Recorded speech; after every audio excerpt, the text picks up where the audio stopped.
Good evening, ladies and gentlemen. Welcome to the national headquarters of the Theosophical Society in America. My name is John Chianchosi. I'm the Director of Public Programs. Excuse me. And at this time, I'd like to ask that you turn off or at least silence your cell phones because they can be quite disruptive. The Theosophical Society promotes study, meditation, and service, and we encourage open-minded inquiry into the world religions, philosophy, science, and the arts. We have a deep respect for the unity of all life, and our goal is to help people explore the spiritual path so as to arrive at a deeper understanding regarding the wisdom of the ages. Furthermore, we think this wisdom is not limited to any one tradition, and thus we offer programs from all traditions. If you have not already done so, I invite you to take one of our program guides where you'll find all the programs being offered during this spring-summer season. And you can also find this information on our website. And there you can also register for any of the programs that are of interest to you. This evening, we are very pleased to have with us our own Juliana Cesano. Juliana is one of our regular speakers here, and she's probably known to all of you. And I'd just like to say, out of information, a little bit about her. She's a second-generation Theosophist and has been actively involved with the Theosophical Society work for over 20 years. She spent 2 years volunteering at the international headquarters in Chennai, India, before becoming a staff member here at the national headquarters. She's also a certified yoga teacher and teaches yoga here on a regular basis, and she manages the Quest bookshop. So she's a busy lady, and so we are very grateful to her when she takes on these extra duties and comes in the evening to give lectures and also to teach workshops. Tonight she will speak on Beyond the Conditioned Mind. Please welcome Juliana Cesano.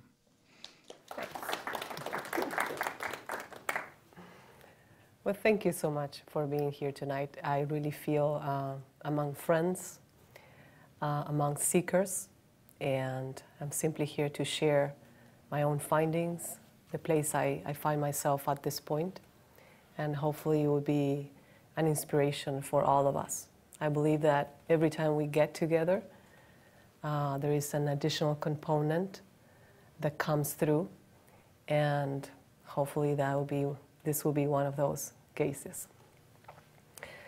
So most of you know that I come from Argentina, and I come from kind of like in a way, an odd family. John talked about me being a second-generation Theosophist, which means that my family was involved with the Theosophical Society when I was quite young. And apart from that, within a country that was mostly Christian, we found ourselves with a different way of thinking. And on top of that, I was going to say vegetarian in a country in which that word was almost not in the dictionary. So within this unusual mindset, I would say, I just wanted to share a very short story of something that my brother told me once when we were very young. And it was something very simple. We may consider it simple right now because of the context in which we live, but at the time in which there was no computers, no internet, no sense of global connection, it was quite of an insight from my brother, who was probably not even a teenager yet. So out of the blue, he tells me, have you ever thought that every time we turn on the washing machine, there are millions and millions of people turning on the washing machine? and using all that electricity and all that water. So, you know, since then, I mean, this fact has, or this question that he asked has stayed with me this long. I remember it very clearly. And I think it's been part of my interest in noticing and understanding where is it that we're going as a society, as human beings, of noticing those maybe what we consider small habits, small turns in the ways in which we do things now.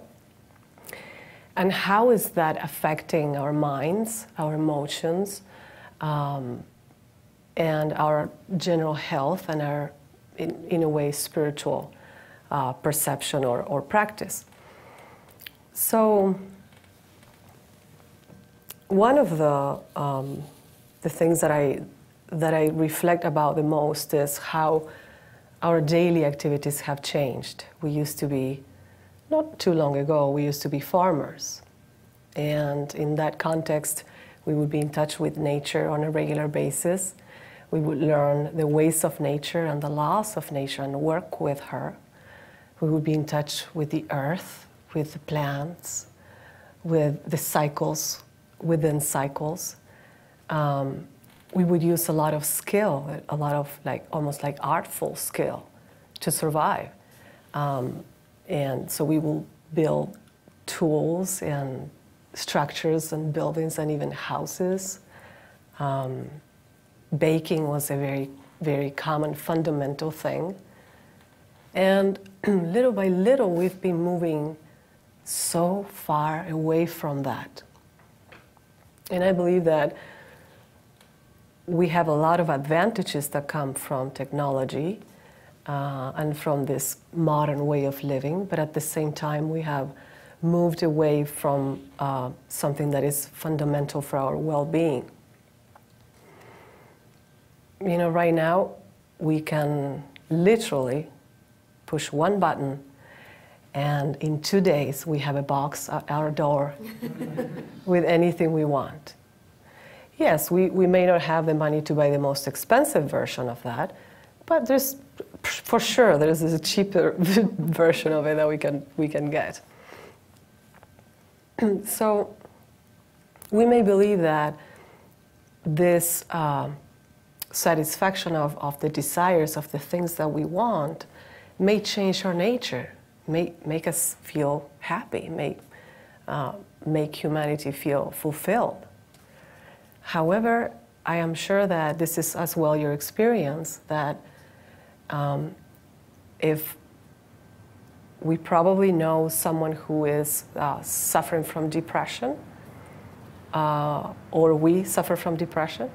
We know people who suffer from anxiety. Like each one of us knows someone who is stressed out. We may be the case as well. So evidently, something that we're doing is not being conducive to well-being. And here, most of all, what I want to point out is the nature of the mind and the nature of desire, of where we find that fulfillment, that joy. There is a little bug on my hand. There we go. So the world we live right now offers every possible way of satisfying that desire. So evidently, the answers that we are really looking for are not coming from that end. I recently came across with this French philosopher, Denis Diderot. He was a writer and collaborated to write the encyclopedia, I think in the 1700s. And he was quite well known in his circle, but he was poor. He was poor his whole life. And when he turned 52, the Emperor of Russia, Catherine the Great at the time, offer him to buy his entire collection of books. And because his daughter was about to get married and he felt he needed the money, he accepted. So he writes an essay about this story that I'm going to tell you very briefly. And he calls the essay The Diderot Effect. So when he receives this money, the first thing he does is to buy a scarlet robe for himself.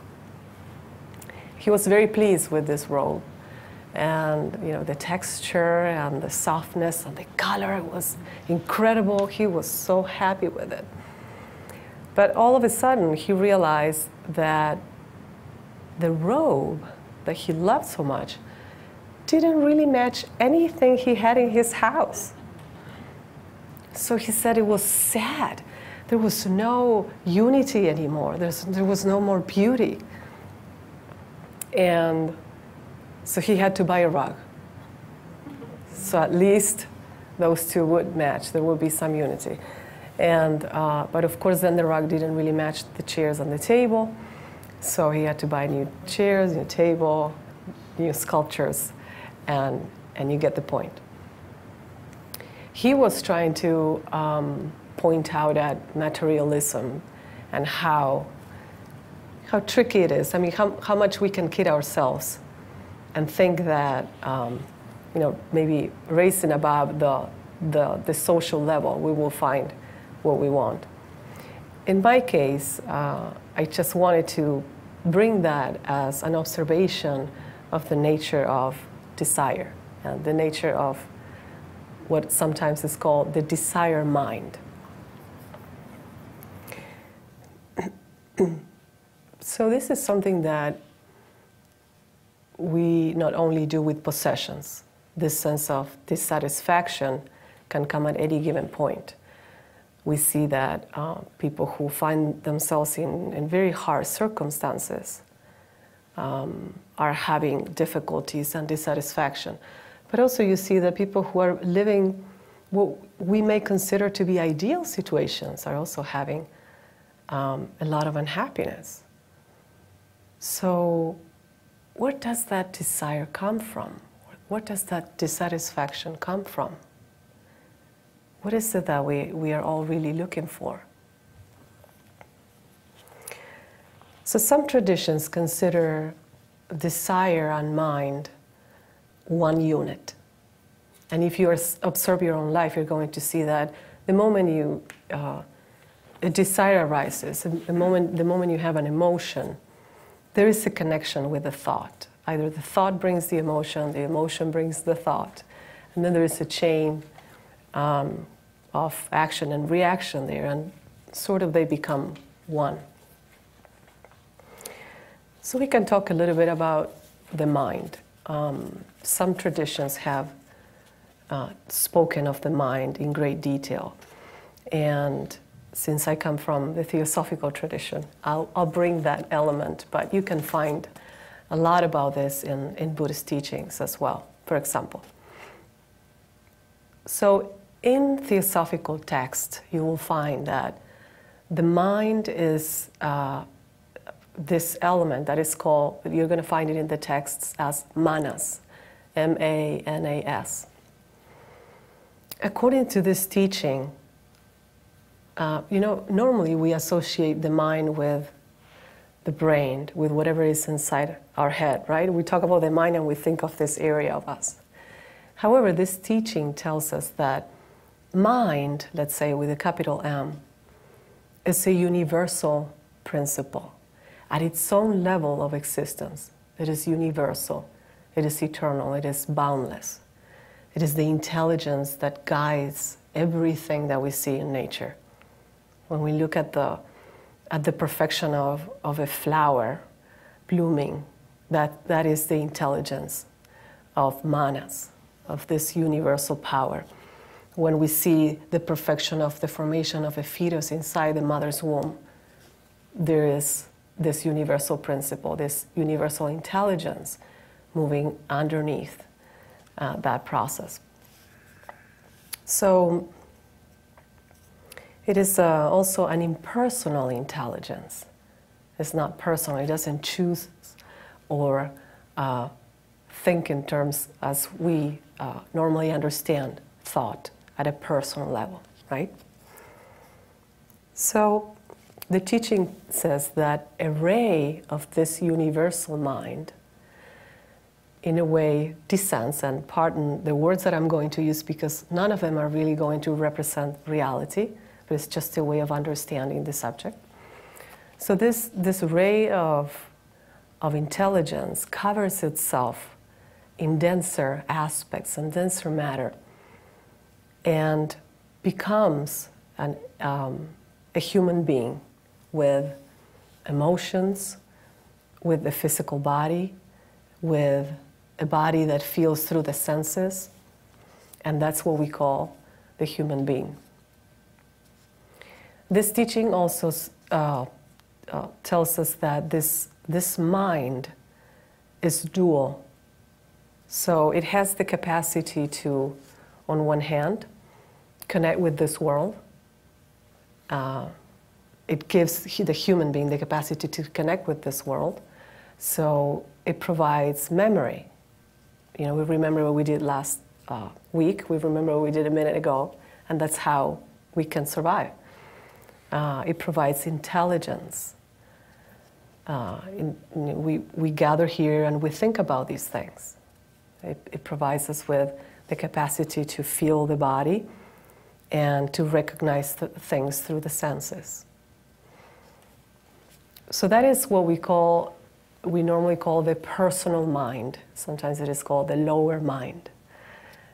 And on the other hand, there's the other aspect of the mind that is this higher mind that has the capacity, being a ray of the universal mind, has the capacity or the quality or the state of being one, of being eternal.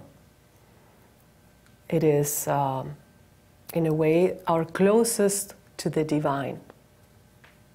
And so this mind has the capacity to be a vessel for even higher aspects than this mind. So divinity, spirit, source, or however we want to call it, has the potential to shine into this higher mind and inspire and become in touch with this personality. So the process doesn't happen of the becoming in touch doesn't happen from above towards the below, but from the below towards the above. Is this in the sense that only when, could you please bring me a tissue? Only when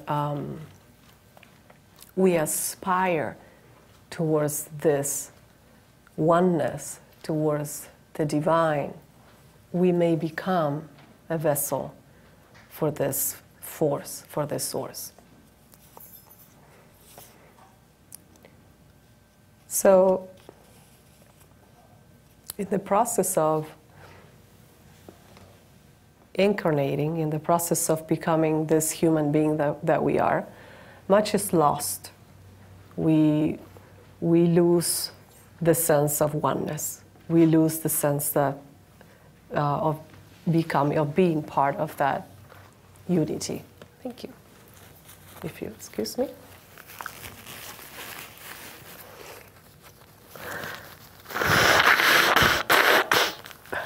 I'm recovering from a cold, so I hope you don't mind. I'm glad that I was able to recover enough to be sitting here.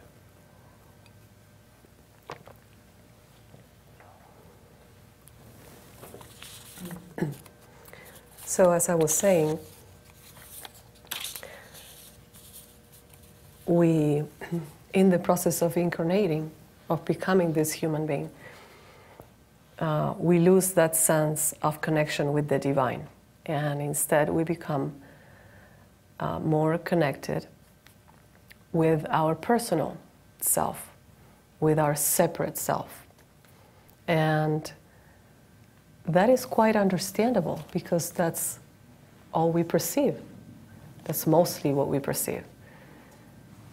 You know, we're told that in essence there is only oneness, but the reality is that here I'm sitting here and I'm separate from you.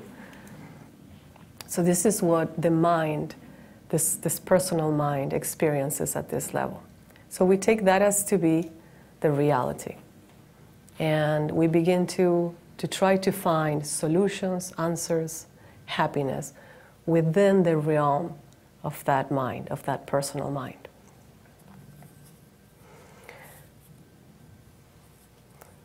We are all familiar with what it is called, I'm calling this the personal mind. We can also call it the conditioned mind. Why is it conditioned? It's a mind that from the moment we were born has been receiving information, whether it is through the senses or through our parents, through our culture. All the experiences we had up to this point are conditioning that mind in a particular way. So we respond to pain, we respond to pleasure.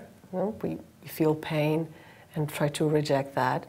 Whenever we feel pleasure, we want to repeat those experiences.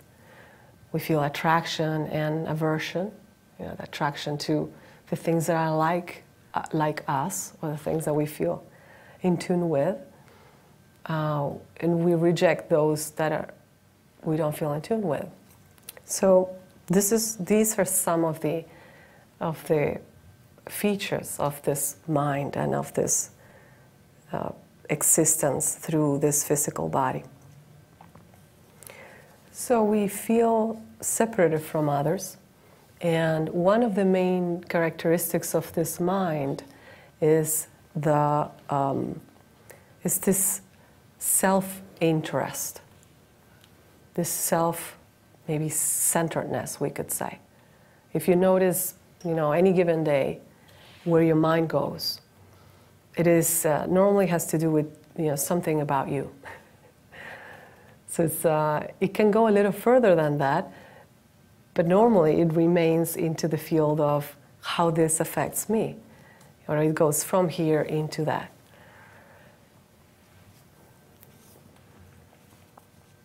And it's also, as we were talking before, desire-driven. So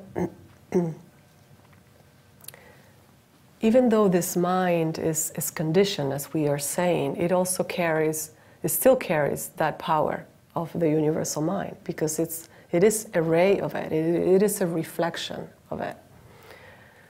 So we are told that we have become what we thought. Like we become what we think. And so if we notice, if we take, again, any given day and we observe our mind for an hour, we will be able to tell where we stand right now in regards to things, in regards to life. What we have created so far has a lot to do with the way we have thought so far. This is just an observation that can become important in what we're going to talk about later. So we can say that the problem arises when we want to work within the sphere of this mind and have, in a way, some spiritual connection. We probably, all of us here, have some type of spiritual practice. So what tends to happen is that we bring the elements that we know so far up to this point into our spiritual practices. And what all the teachers try to tell us is that within the sphere of this mind, nothing is going to change, because it's more of the same. So the work is to let go, to soften, to disengage at this level, to become an open vessel, to become spacious enough for that universal mind to shine on us. Sometimes this is called the radiant mind. So we see that, sometimes we even learn, for example, the teaching that thought has power, right? And we can use any teaching to strengthen the ego, to strengthen that separate self, right? And I'm just giving one example. So we learned that the thought has power, and so what we try to do is let's use that power to create the circumstances that I want around me. So in a way, we block the possibility. We bring even more obstacles into the attempts that life is making to wake us up. So we keep protecting that and creating new barriers instead of letting go of them. And that is very common, and it can happen to all of us, even when we try to stay alert enough and notice those tendencies. So normally what this mind tries to do is to bring down instead of rise above. So with that mind, sometimes things that happen can be, we interpret scripture literally. We make a lot of mistakes with this personal mind. And we lower teachings into in the level of understanding that we have right now. So I believe that it's important to, whenever we read and we reflect on something, it is important to keep always a flexible mind, a flexible, soft relationship with knowledge. We learn every day something different. We learn every day something new. And those, the thoughts that we had yesterday may dissolve a little, and we may move into others. So always keeping that flexibility of mind.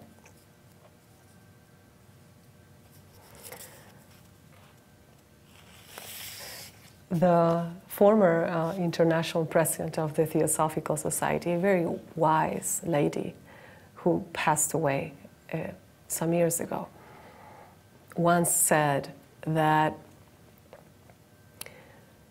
bringing that mindset, like working within the sphere of the conditioned mind, trying to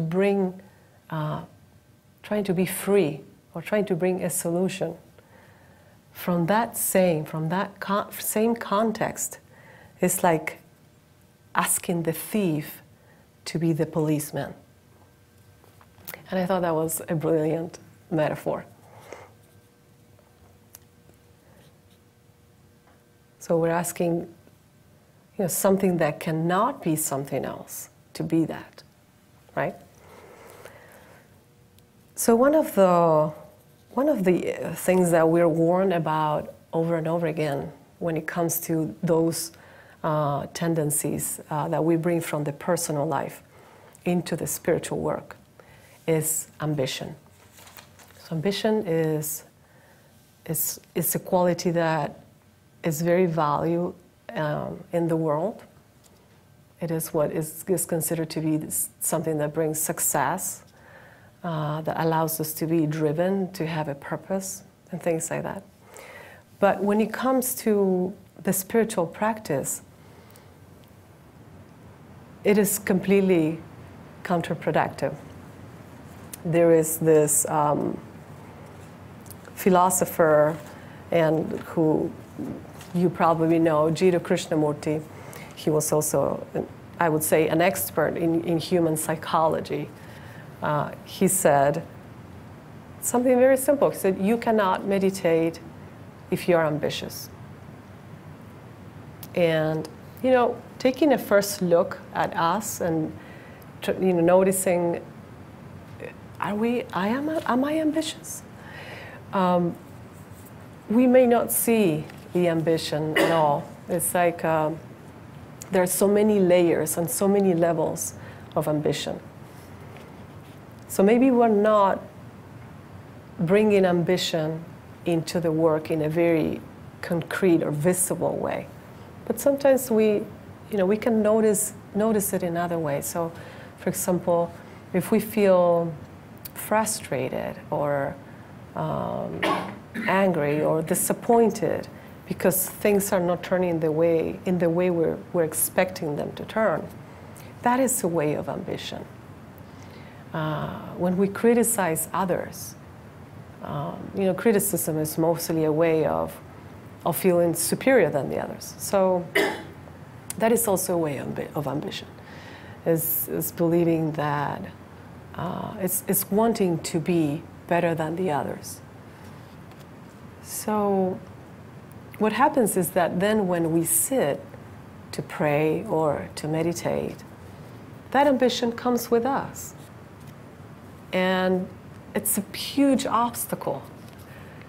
We're expecting, we're having, we may become upset about the practice.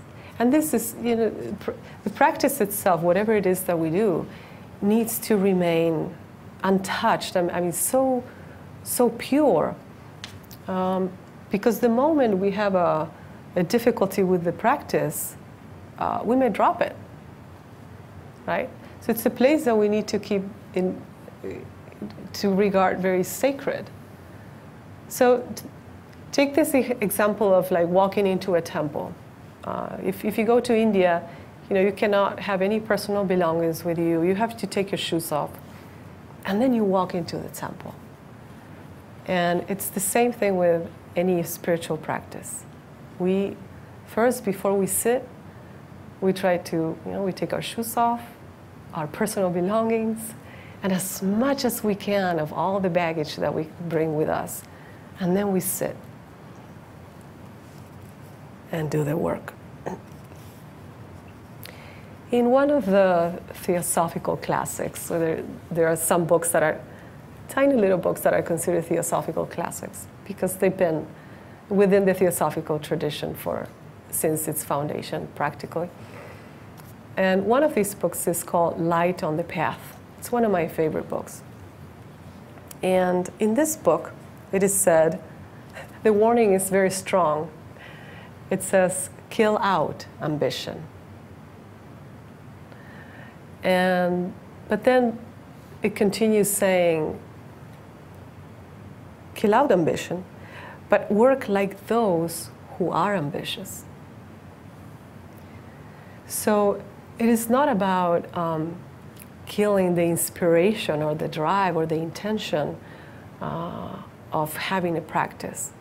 It is about working with the motivation. Why is it that we're doing this?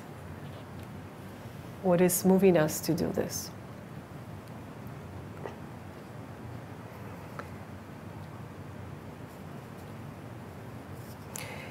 I don't know if you have noticed this, but if you take any respected book, like any book from a respected teacher, you're going to find that it never starts with the practice. It never starts with a technique. The techniques are always in the back, if they are there, right? The books always begin with, wait a minute, let's understand the big picture first. What is happening here? Sometimes they go too far into the big picture, so far that you never come back from there, especially in theosophical texts. But this has a reason. So in the first stages, what every teacher wants us to do is to understand that big picture, but also to begin to work in the purification of all our vehicles.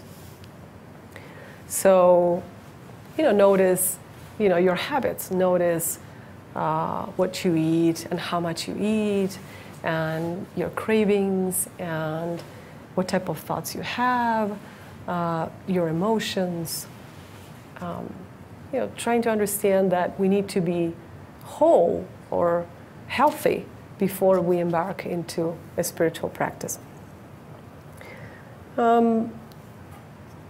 So they normally speak about cultivation of virtue, the study and the reflection of scriptures, normally with an open mind. Some of you were here during my previous talk on Saint Teresa of Avila, and you may remember me saying that when she was, she said very little about practice. But one of the things that she said was she worked with 3 virtues: love, detachment, and humility. And she very strongly said, unless you work with those, she said, you cannot pray unless you work with those virtues, to try to develop those virtues. Like, basically, you can pray all you want, but nothing is going to happen unless you work with those 3 virtues. And when I read that, I thought to myself, well, yeah, I can see that. I'd rather sit for an hour and watch my breath than love my coworker, right? The technique is always tends to be easier than the whole development of this being. So every part is important. So in this search, we at times bring the misconception that in the spiritual practice, I have to achieve something. And that also becomes a great obstacle. There's nothing that we need to achieve. Like many people, many teachers already told us, we are already free. We are already enlightened. We just need to realize it.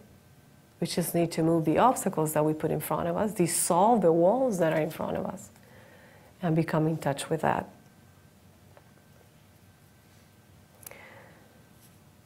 So, what is the work then? What is it that we need to do? So far I've been talking about the no's. Much of what at this point, and this changes with time, but much of what at this point I feel the work is to notice. First of all, we bring the very important part of awareness, of noticing, and then to soften whatever it is that we notice, to disengage with that we notice. And then comes the dissolving of it with time. There are cycles in which we have so much struggle that our mind is constantly thinking about that. And we live in the state of mind and heart, the emotionally, so embedded, so affected by this. So sometimes it's a process that takes over and over and over again. And we may find, one thing is the sitting practice, another thing is that what we do on a regular basis. But we may find that, sometimes we come up with things. Well, I notice my mind is over and over on this. What can I do with it? Well, first I notice. Then I try to soften. And I try to disengage. And for a moment, it dissolves, but then it comes back. So at this point, I had this idea. I was so tired of this that I thought I had to get rid of it. Of course, this was the desire mind coming. So I put this situation inside a balloon. And I just did, I don't know why I did this, but I put this situation inside a balloon. And I looked at it and I said, and now I let you go. And yes, it was a helium balloon. So the balloon started floating and it left. So for me, that was just an image, just a way, an exercise of disengaging. I put this in here and I just let it go. And sometimes can be as simple as that. Ajahn Brahm was here, a Buddhist monk, wonderful man. He was last year teaching. And I'm reading one of his books that is called The Art of Disappearing.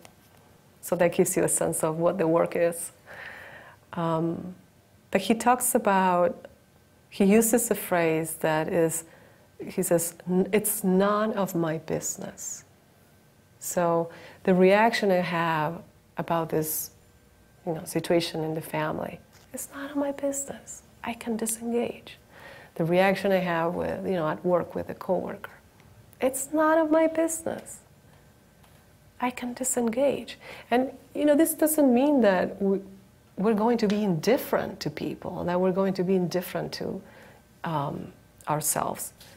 It's just the discernment of realizing that nothing is going to come from that. Absolutely nothing but misery. So why should I hold on to that when I can just simply let it go? So I think most of our work is that. In my yoga classes, I normally say, when you notice, you have a choice. Krishnamurti talked, I mentioned him before, Krishnamurti talked about choiceless awareness. Well, I talk about noticing give you a choice. So it's the same concept, but it's slightly different. So what I see is that in a yoga pose, if I tell you, you're looking to the front of the room, if I tell you put your feet parallel to each other, you do that, and you may think that your feet are parallel to each other. But when you look down, you notice that they're not. So noticing gives you a choice. It gives you the opportunity, if you want to call it that way, of adjusting your feet and put them parallel to each other. Same with your arms. When you notice that your neck is on the side, you can begin to relax and lengthen your neck. If we never notice that, we'll go with the neck like this. So noticing is the very fundamental part of this.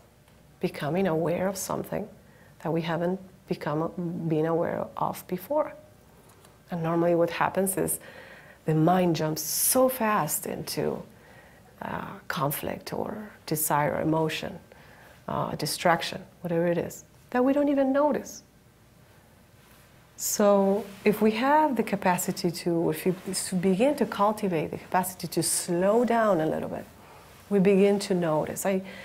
This is something that we see again in the yoga classes, that you can do a practice very fast. You're going to miss a lot of things when you do a fast practice. When you slow down and you become aware of every movement, you become aware of how the breath moves through that practice, you notice all the things you can adjust. And it just takes that noticing to make those adjustments. So I really like the title, The Art of Disappearing, because it's the idea of letting all the illusion just vanish. Normally we want to build up, we want to be this spiritual person or something like that. And the idea is completely the opposite. It is really the art of disappearing, of this personal self to disappear. In the esoteric teachings, you will find that we are told these two selves cannot coexist, cannot come together into this, in the realm of divinity or spirit. So the personal one has to be left behind. And as much as we may feel this is a loss, this is really our greatest gain. Not as a person, but it is the path towards freedom. So I want to share another quote from Light on the Path that I think summarizes this beautifully. It says, "Learn that there is no cure for desire no cure for the love of reward, no cure for the misery of longing, save in the fixing of the sight and hearing upon that which is invisible and soundless. Begin even now to practice it, and so 1,000 serpents will be kept from your path. And at the end it says, live in the eternal. So this can be seen in many ways, interpreted at different levels, but what we can at least take from it is that there's no cure for desire, love or reward, and longing, except when we fix our sight and our hearing into that which is eternal, boundless, instead of personal and impermanent, right? So it's this capacity to see and to listen to the unknown, to something we haven't touched yet, maybe.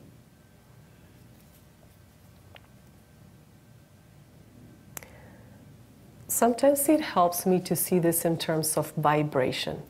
Let's say that enlightenment or becoming in touch with divinity, with spirit, has a certain high vibration. And we vibrate at a personal level. So any thought, any emotion, any action that vibrates like this keeps building that vibration. But as long as so only when we start giving less intensity to those thoughts, those words, those actions, those vibrations begin to dissolve, and the other ones begin to be stronger and stronger. So every time we have an aspiration towards the divine, every time we are compassionate, every time we feel love for another being, we make those vibrations stronger in us. And making those vibrations stronger, we build up this path that we're talking about. And in the meantime, the other vibrations begin to dissolve, but because we're disengaging, we're not feeding them anymore. So it's I'm putting it in very simple words in the way I understand it. But that's more or less the way I see it. So awareness is definitely our best ally. Sometimes this is called mindfulness, the capacity to be present in everything that we're doing. I'm sure that you have noticed that we tend to live a lot in the stories that the mind creates. Sometimes they're real, like in the sense that they have a correlation with real life. Sometimes they're not. And so I am doing something precious, maybe talking to my daughter, who is 4 years old and will never be 4 years old again. And in my mind, I am thinking about something else, worried about what I did today, what I'm going to do tomorrow. And I'm really missing that moment. So this is just one example, but I just want to point out how much we live. I mean, some of us have a busier mind than others, and a naughtier mind than others. But I'm sure that you relate to this. How much time we spend in the mind, and how much time do we spend noticing things, actually doing something, putting our whole heart in it, our whole mind. This is what when I compare when we were farmers, I just have the sense that when you work on something that needs your whole attention, your whole heart, it's like you're totally there. And modern life has brought, I think, that has enhanced at least that tendency of being so divided and less present. So, as I was saying, from my point of view, much of the work is to notice to relax, and to disengage. Something that I appreciated tremendously from Ajahn Brahm was this component of kindness that he brought into the practice. I mean, it's probably the first thing that you learn in Buddhism, but he brought it in to such an extent that it's like just the kindness of noticing your breath. Just do that with kindness. And I think it can make a huge difference in the way we approach this work.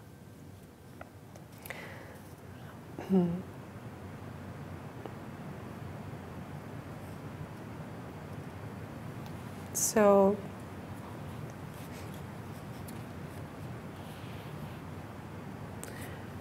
that also gives us the sense of,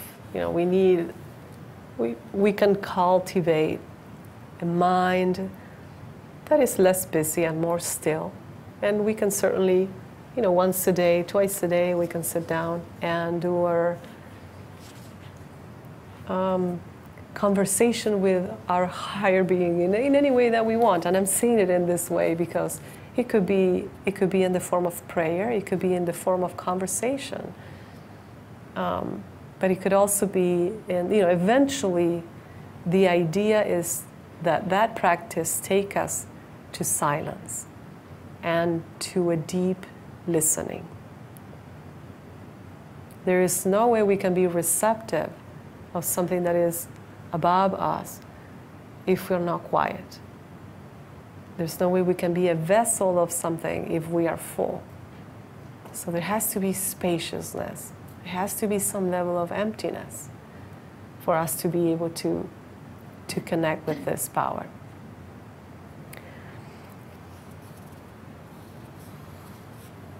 There's also attempts that we can make in terms of, we notice that we have a tendency that is not conducive to well-being or to be kind, to be loving. So sometimes we can practice that.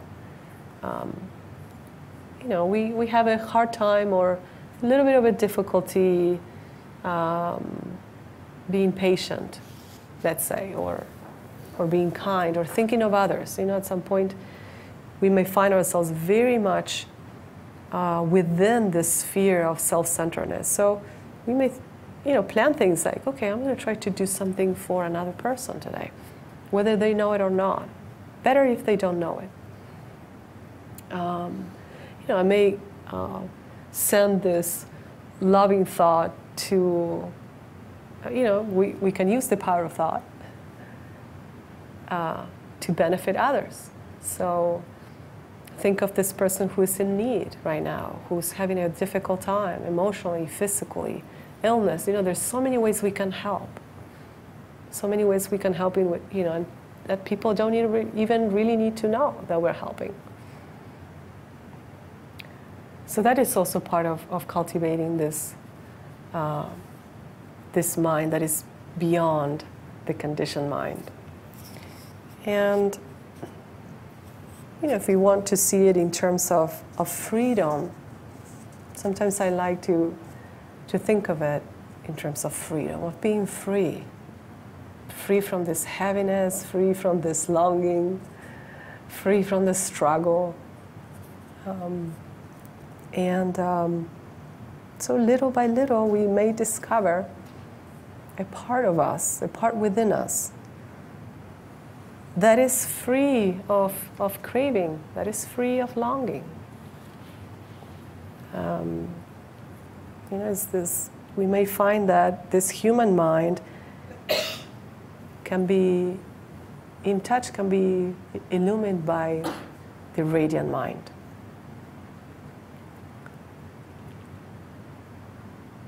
And that's what I wish to all of us.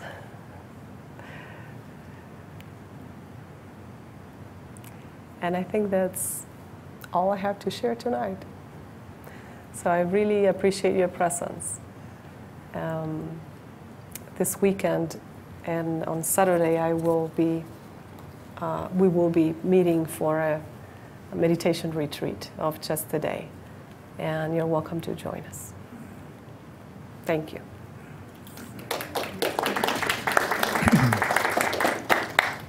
Thank you, Juli.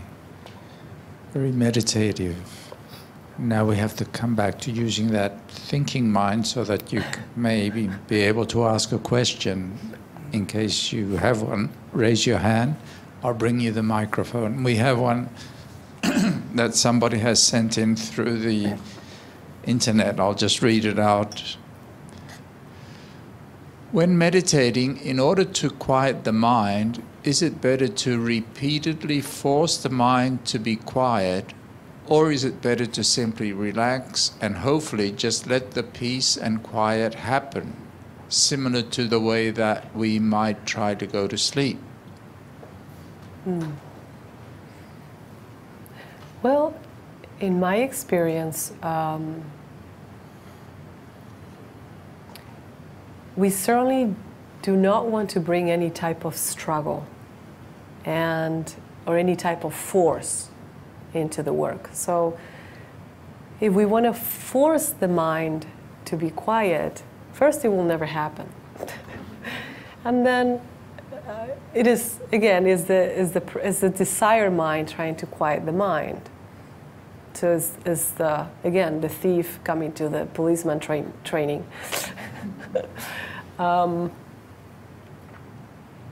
So kindness and softness, I think, are the words that describe best the practice. At first, we're going to notice the space in between us and breath. For example, normally you want to bring some type of object of meditation. You want to bring something in which your mind is going to rest or is going to pay attention to. So the breath is something that is very handy. It's right there. It's peaceful. It's rhythmic. So the mind can simply notice that breath. And at first it's a little bit more than that. We notice even the space in between the breath and that mind that watches. So we bring kindness into that space. And we simply watch the breath. Now the mind is thoughts are going to arise. We're going to go away from that. And, at first we just notice that the mind has gone to other places. And so we find ourselves there, like noticing that we're not watching the breath, and we just decide to simply keep watching the breath. So we bring the mind kindly, gently back to the breath. So I guess the most important part is that there shouldn't be any struggle. I mean, for struggle, we already have life. Why would we bring that into the meditation practice? So let's make that moment special, like the happiest moment. And sometimes it's very chaotic, and it's not what we expect, and we can be totally fine with that. We can be content with that. Like if we go there without any expectations, I think we're going to do better than in any other case. I hope that answers the question.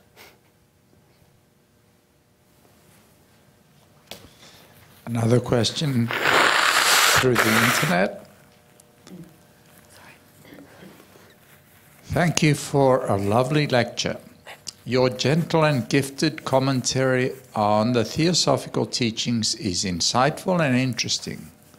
One of your comments to notice, be aware, and it is none of my business, is perfect to use in my daily life. Would you be able to recommend 3 books from the Theosophical tradition that could be helpful?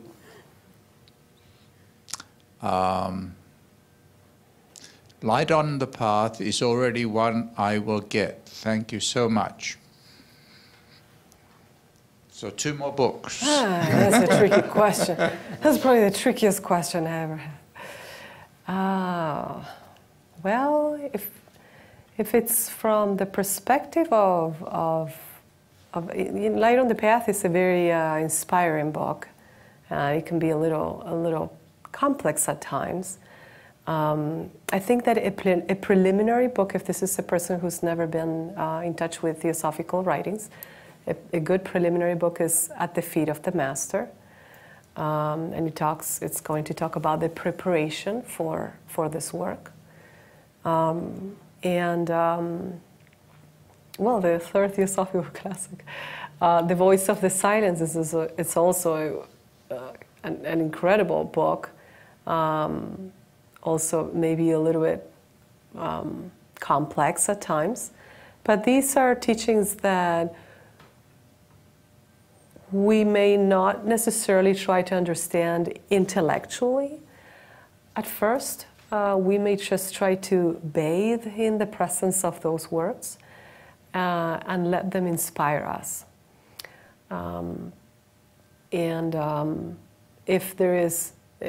If you've never read Theosophical books at all, I would probably recommend some book on Theosophy, on the preliminary teachings of Theosophy. Any other thing?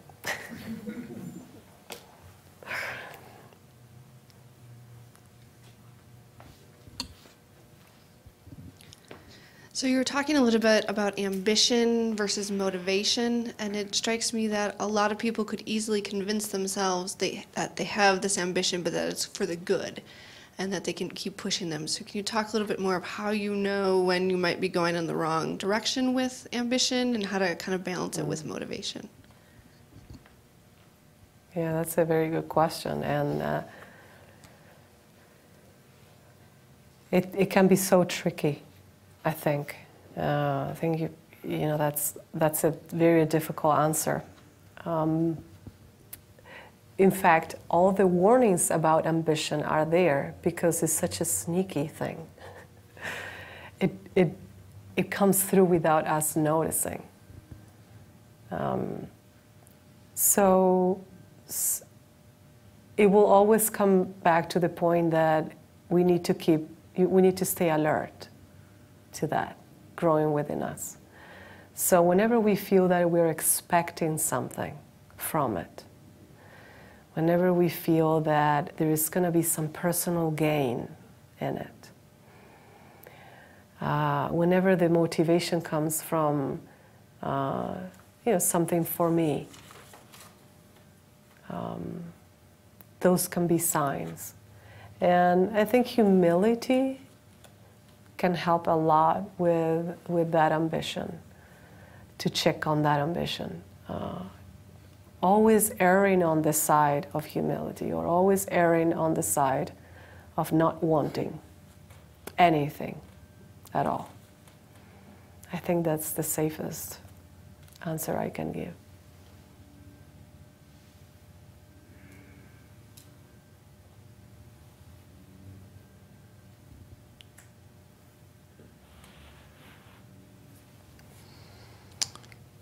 No other question from the internet, Harry? No other question from the audience? Well. Thank you. Thank you. And as Juliana has already mentioned, on Saturday she is leading an all-day kind of meditation retreat, just a one-day. We do it once a year. We call it the White Lotus meditation retreat, and the theme of it this year is living in the eternal. The retreat, or the day, is from 10:30 a.m. through to 4:30, and it'll include instructions and meditation. And if you would like to participate, you can still register. More than welcome to join. You can do so online. Thursday next week, we will have Barbara Haber, who is the national president of the Theosophical Society, and she will be speaking on 4 essential steps for living a spiritual life. And so I invite you all to come for Barbara's talk. And one other thing is I'd like to mention, just because I've got it down here, is Saturday, May 12th, which is that next Saturday, not this one. We have Interfaith Prayers for Peace, and that's at 11:30 a.m., open to the public. Everybody's welcome to join. Thank you all for coming this evening. Thank you so much, Juliana. And please stay and have some refreshments and some discussion. Thank you.